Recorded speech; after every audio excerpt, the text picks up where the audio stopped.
بسم الله الرحمن الرحيم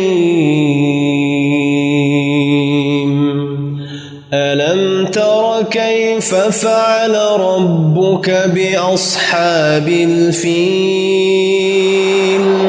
ألم يجعل كيدهم في تضليل وأرسل عليهم طيرا أبابيل ترميهم بحجارة من سجيل فجعلهم كعصف مأكول.